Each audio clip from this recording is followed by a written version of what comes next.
अजमेर हिंदुस्तान का एक मशहूर और ऐतिहासिक शहर है, जहाँ पर हिंदुस्तान के सबसे बड़े सूफी बुजुर्ग यानी कि हजरत ख्वाजा मोइनुद्दीन चिश्ती अजमेरी की दरगाह मौजूद है, जिनकी निस्बत से आज अजमेर अजमेर कम और अजमेर शरीफ के नाम से ज़्यादा मशहूर है।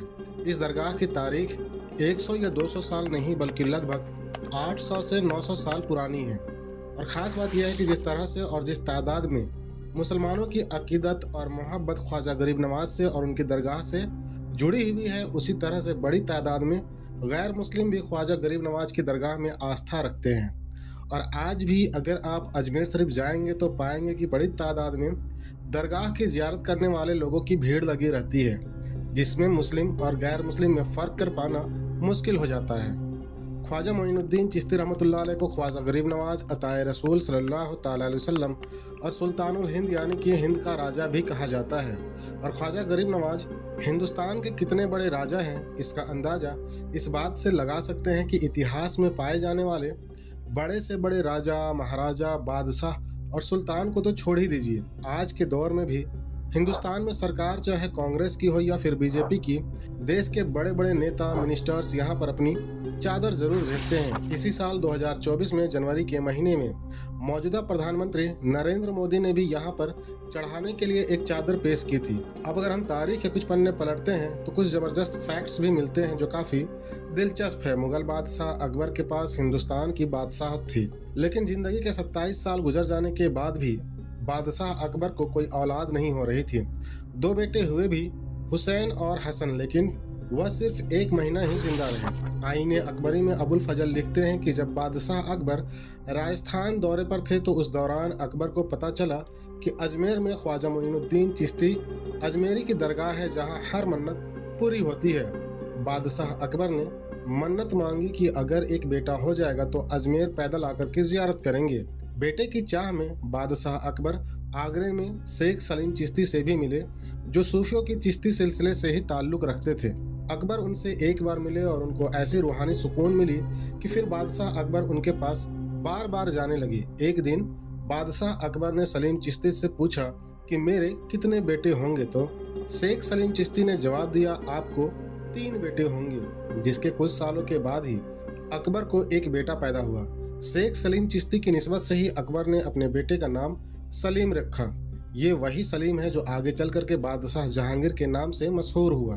दोस्तों, हिस्टोरियन पार्वती शर्मा की मशहूर किताब N intimate portrait of a great Mughal Jahangir में उन्होंने एक बड़ा ही दिलचस्प किस्सा लिखा है। उन्होंने लिखा है कि बादशाह अकबर ने एक बार अपने सूफी बुजुर्ग यानी कि शेख सलीम चिश्ती से पूछा कि हुजूर, आप और कितने वक्त हमारे बीच जिंदा रहेंगे। इस पर शेख सलीम चिश्ती ने जवाब दिया कि जिस रोज शहजादा सलीम अपना पहला सबक याद कर लेगा और उसे हुबहू वैसा ही दोहरा देगा, उसी दिन मैं इस दुनिया से चला जाऊंगा। यह बात सुनने के बाद बादशाह अकबर ने शहजादे का पढ़ना लिखना बंद करवा दिया। लेकिन फिर ऐसा हुआ कि एक रोज सलीम ने कुछ सुना और उसे वैसा का वैसा ही दोहरा दिया। अगले ही रोज शेख सलीम चिश्ती की तबीयत खराब होने लगी और कुछ दिनों के बाद ही आपका इंतकाल हो गया। शेख सलीम चिश्ती के मौत के बाद भी बादशाह अकबर ने अजमेर शरीफ जाना जारी रखा और जिंदगी भर दरगाह अजमेर को खूब सारा डोनेशन भी दिया।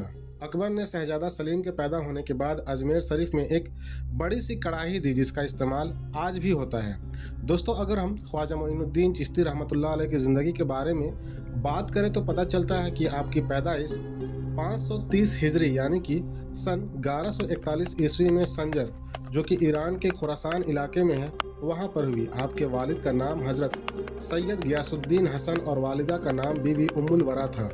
आप हुसैनी और हसनी सादात की नूरानी नस्ल से ताल्लुक़ रखते थे।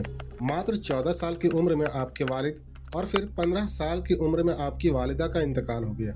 एक रोज़ एक दरवेश की बातों से इतना मुतासिर हुए कि आपने अपनी सारी जायदाद गरीबों में दान करने के बाद सूफिज्म की तरफ मुड़ गए, जिसके बाद आप इल्म और रूहानी सुकून हासिल करने के लिए सिस्तान से बुखारा गए। बुखारा शहर अपने वक्त में एक बहुत बड़ा ट्रेड सेंटर हुआ करता था। बुखारा आज के उज़्बेकिस्तान में पड़ता है। समरकंद और बुखारा में दीनी इल्म हासिल करने के बाद उनकी मुलाकात चिश्ती सिलसिले के सूफी बुजुर्ग उस्मान हारूनी रहमतुल्लाह अलैह से हुई और मोइनुद्दीन उनके शागिर्द बन गए। 22 सालों तक अपने पीर की खिदमत की और उनके रूहानी तालीमात को गहराई से समझा। ख्वाजा मोइनुद्दीन चिश्ती और ख्वाजा उस्मान हारूनी रहमतुल्लाह अलैह हज के लिए मक्का और मदीना गए। दौरान हज मोइनुद्दीन चिश्ती को ख्वाब में हुजूर अकरम सल्लल्लाहु ताला अलैहि वसल्लम का दीदार हुआ, जिसमें आपको हुक्म हुआ कि आप हिंदुस्तान जाएं। जिसके बाद आप कुतुबुद्दीन बख्तियार काकी रहमतुल्लाह अलैह को साथ लेकर के लाहौर होते हुए 1191 में हिंदुस्तान पहुंचे। यहाँ अजमेर को अपना मरकज बनाया। उस वक्त अजमेर पर पृथ्वीराज चौहान का हुकूमत हुआ करती थी। अजमेर में उन्हें एक नया नाम मिला, गरीब नवाज, यानी कि गरीबों का भला करने वाला। धीरे धीरे आपका नाम फैलने लगा और दूर दूर से लोग आपकी बातों को सुनने के लिए आने लगे। ख्वाजा मोइनुद्दीन चिश्ती रहमतुल्लाह अलैह जल्द ही हिंदुस्तान में दूर दूर तक और उस वक्त के बड़े बड़े शहरों तक मशहूर हो गए। 633 हिजरी यानी कि 1236 में आपकी वफात हुई, जिसके बाद अजमेर में आपका मकबरा बनाया गया, जिसने आगे चल कर के एक दरगाह का रूप लिया। अजमेर शरीफ शुरुआत में एक छोटा सा स्ट्रक्चर हुआ करता था और समय के साथ साथ अलग अलग लोगों ने यहाँ पर अलग अलग चीज़ें बनवाई, जिनमें एक नाम मांडू के महमूद खिलजी का भी है। खिलजी मालवा सल्तनत के सुल्तान होते थे। मांडू के सुल्तान ने यहाँ एक मस्जिद भी बनवाई। मुगल बादशाहों के दौर में भी यहाँ बहुत सारे कंस्ट्रक्शन हुए। शुरुआत में हमने जो आपको स्टोरी सुनाई उससे मुगलों के अजमेर शरीफ से खास रिश्ते का पता चलता है। बाकायदा शाहजहां के 2 बच्चे दारा सिकोह और उनकी बड़ी बेटी जहां आरा की पैदाइश भी अजमेर में ही हुआ था। जहां आरा ख्वाजा मोइनुद्दीन चिश्ती को बहुत मानती थी और उन्होंने मोइनुद्दीन चिश्ती की एक बायोग्राफी भी लिखी थी। मुगलों के अलावा दूसरे राजघरानों की अगर बात करें तो मोहम्मद बिन तुगलक, शेर शाह सूरी, यहाँ तक कि हैदराबाद के निज़ाम भी अजमेर शरीफ से काफ़ी अकीदत रखते थे और समय समय पर यहाँ अलग अलग चीज़ें बनवाई भी। ये जो गुंबद के ऊपर सोने की मुकुट दिख रही है, इसे रामपुर के नवाब हैदर अली खान ने दी थी। जबकि अगर हम अंग्रेज़ों की दौर की बात करें तो साल 1911 में जब दिल्ली में जॉर्ज पंचम की ताजपोशी हुई थी तो रानी मैरी ने इस दौरान अजमेर का दौरा किया और वह अजमेर शरीफ दरगाह की जियारत भी की। और पानी की एक टंकी की मरम्मत के लिए रानी ने बाकायदा 1500 उस जमाने में दिए थे, जिसके चलते इस टंकी यानी हौज को विक्टोरिया टैंक के नाम से आज भी जाना जाता है। आर्किटेक्चर की बात करें तो अजमेर शरीफ में 2 बड़े बड़े आंगन हैं, जिनके इर्द गिर्द सफ़ेद संगमरमर की इमारतें हैं। बीचों बीच अकबरी मस्जिद है, जिसे मुगल बादशाह शाहजहां ने बनवाया था। दरगाह में ख्वाजा मोइनुद्दीन चिश्ती का मकबरा है, जिसके ऊपर एक गुंबद है। साथ ही उनके परिवार वालों की 8 कब्रें भी यहीं हैं। मुगल परिवार के भी कई मेंबर्स जैसे शाहजहां की बेटी और जहांगीर की एक बेटी यहीं पर दफन किए गए हैं। इनके अलावा अजमेर शरीफ में 3 गेट्स है। पहला निज़ाम गेट, जिसे हैदराबाद के निज़ाम मीर उस्मान अली ने बनवाया था। बाकी 2 गेट्स जिनके नाम है जन्नती दरवाज़ा और बुलंद दरवाज़ा। चांदी का बना जन्नती दरवाज़ा साल में सिर्फ 1 बार खोला जाता है, जबकि बुलंद दरवाजे के ऊपर हर साल उर्स के मौके पर एक झंडा फहराया जाता है। इस रोज यहाँ पर एक बड़ा जलसा का भी प्रोग्राम होता है। ख्वाजा मोइनुद्दीन चिश्ती का उर्स हर साल इस्लामिक कैलेंडर के हिसाब से रजब के महीने में मनाया जाता है।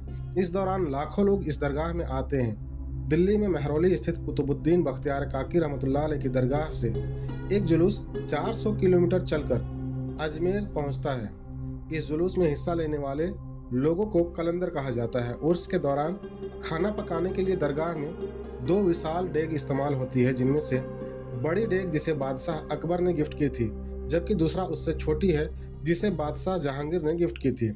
बड़ी डेग का डायामीटर 10 फीट है, जिसमें एक बार में 2800 किलो चावल पक सकता है, जबकि छोटी डेग में एक बार में 1100 किलो चावल पक सकता है। जैसे हमने पहले आपको बताया कि हर साल लाखों लोग दरगाह में आते हैं। दरगाह की दुनिया भर में मानने वाले लोग हैं, जिसमें हर धर्म के लोग शामिल हैं। दोस्तों, इस वीडियो को हम यहीं पर ख़त्म करते हैं। आप इस दरगाह के बारे में क्या सोचते हैं कमेंट में ज़रूर बताएं। वीडियो को लाइक करके दोस्तों को भी शेयर करें और हमारे इस छोटे से चैनल को सब्सक्राइब करके बेल आइकन ज़रूर दबा लें। अल्लाह हाफिज़।